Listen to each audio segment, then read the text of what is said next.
G'day guys, Dan from DK Stainless. Today we're going to go through our top 10-ish tools for any sheet metal fabricator. Alright guys, in no specific order, every fabricator needs a welding helmet. This is crucial for pretty much every single thing they do when it comes to welding. A good welding helmet. What goes along with that welding helmet is a good set of gloves. These are really worn out, and as you can see, I wear them pretty much every single time that I weld. Good pair of welding gloves, so when you're welding, you don't go and burn yourself. That just hurts and sucks. Hammers. Always have a good cross, like this is a cross pane hammer. A good cross pane hammer will go from your thin gauge, 0.9, whatever, 1 mil, all the way up to 2 and 3 mil. So good cross pane. When you're finessing, when you're dressing and doing other bits and pieces, a good panel hammer. This one's got a round head with a square head, but you can also get like one with a spike at the back of it as well. But hammers, never have enough hammers. Dollies. When you're going through and dressing and doing other bits and pieces where you need something like a backing, heavy backing plate, a good dolly. This is also something that you can never have enough of in various sizes. Dollies are awesome. Next ones are your cold chisels or pin punches. So these are awesome for when you're getting into those hard to reach spots when you are having to dress.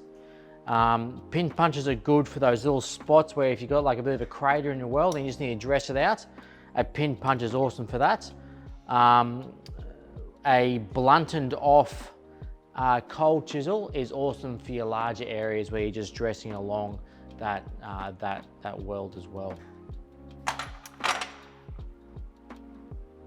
C-grips, vice grips, clamps. You can never ever have enough C-grips in various sizes. To go along with C-grips, vice grips are amazing as well to have, as well as your larger F-clamps, and so on and so forth. That's kind of like 5, but I'll put it in one little area.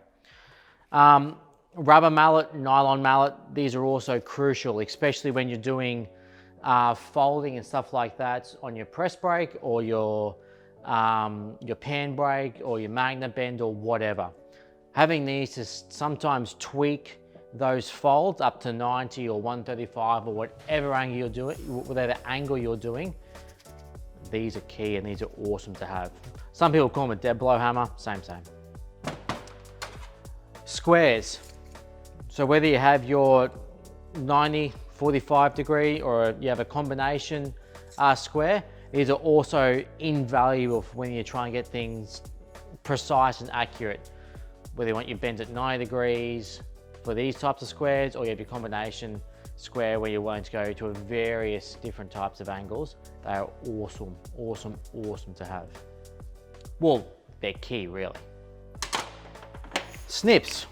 When you're doing those light gauge, doesn't have to be stainless, could be mild steel, aluminium. SNIPS are awesome getting into those tight little corners or where if you have to notch out certain bits and pieces. Your SNIPS, whether you have your left hand, your right hand, your straight ones, doesn't matter. Always handy to have. One of the last things is the grinder.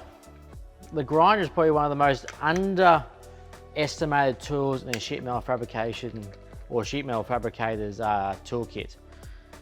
You can change out to whether you're using your cut-off wheel. This one here is a 5-inch. Your cut-off wheel, so whether you're having flat sheet and you're having to notch out your flat pattern ready to go get folded so that you can go weld up and polish. Grinders are key. 1 mil. Then you also have, this is a soft backing pad here. You can see it's nice and squishy and it's got your hook and loop sanding pad. Having a variety of different hook and loop sanding discs. This one's an 80. We go all the way up to 400. And that's for when you are welding and when you're having to polish, like we're doing a deck weld, or where you're actually joining 2 bits of stainless together, you're butt welding them, you're welding them, and then you're having to polish them. Just slowly working your way down so you can polish it to a nice, neat finish where it completely conceals that weld and you can't see it. Well guys, there's many other tools I could have added into this little video, but that would be my top 10-ish, because there's probably about actually 15 here that you can't go without. Guys, if you're a sheetie, make sure you comment down below what your favorite ones are, or any other ones you would like to actually add. Cheers guys, and have a great rest of your week.